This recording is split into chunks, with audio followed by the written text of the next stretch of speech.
అరే ఏమైందిరా అందరంత డల్గా ఉన్నారు? మన వన్లో ఫెయిల్ అయింది కదరా. ఫెయిల్ అయితే బాధపడాలా?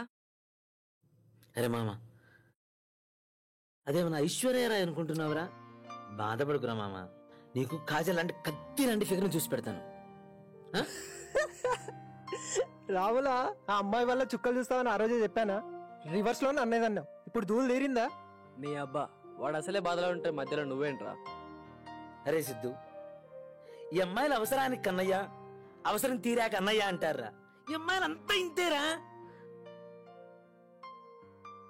వాడి బాధ మనకు అర్థం కాదురా, ఆ పెయిన్ అనుభవిస్తేనే తెలుస్తుంది. కానీ ఒకటి నిజం మామ, నీలాంటి వాడిని మిస్ చేసుకున్నందుకు ఆ అమ్మాయి లైఫ్ లాంగ్ బాధపడుతుంది. అయినా నీకేం తక్కువరా? వారం తిరిగే కల్లా ఇంకొక అమ్మాయిని వేసుకొని దాని ఎదురుగా తిరుగుతూ ఉంటే దాని అబ్బదానికి ఉంటది.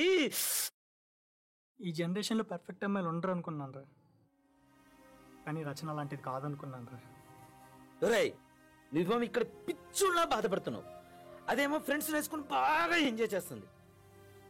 పిచ్చోడా దా.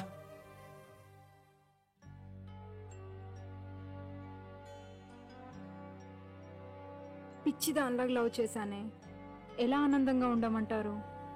నువ్వు పిచ్చిదానిలో లవ్ చేసావు కాబట్టి నేను పిచ్చిదాన్ని చేసి ఆడుకుంటున్నాడు వాడు.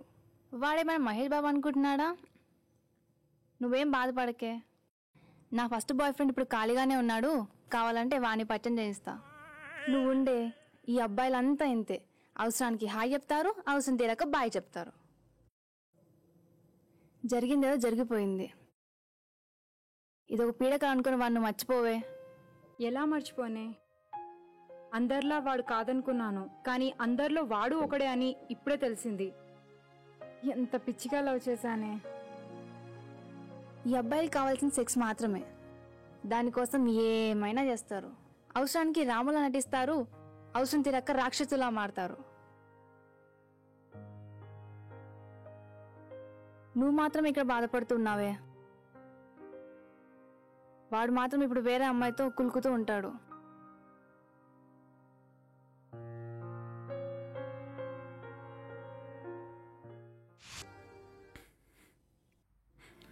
అందం ఉందని అమ్మాయిలు ఎందుకు పడరనే పొగర్తో దొరికిన ప్రతి అమ్మాయిని లవ్ పేరుతో మోసం చేశాను.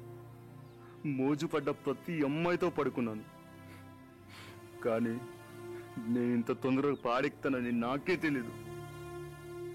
నేను చెప్పిన మాయమాటలు నమ్మి ఎంతో మంది అమ్మాయిలు నన్ను ప్రాణం కన్నా ఎక్కువగా ప్రేమించారు, కానీ నా ప్రేమ వలన నన్ను నమ్మిన వాళ్ళు ప్రాణాలు తీసుకుంటానని నాకు తెలియదు.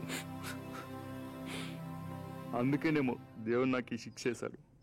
అమ్మాయిలతో టైంపాస్ చేస్తే లైట్ తీసుకుంటారనుకున్నాను, కానీ అందరూ అలా ఉండరని తెలుసుకున్నాను.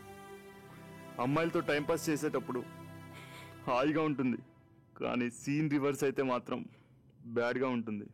నా వల్ల ఎంతో మంది జీవితాలు నాశనం అయ్యాయి, ముఖ్యంగా స్వాతి. పాపం చాలా మంచిది, నన్నే ప్రాణం అనుకుంది. I'm sorry Swathi.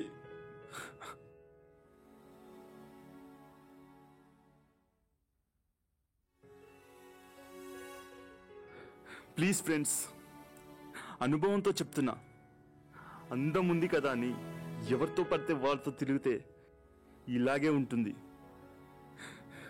దయచేసి నాలా మీరు మీ అమ్మా నాన్నకి దూరం కాకండి, ఈ అందమైన జీవితాన్ని నాశనం చేసుకోకండి.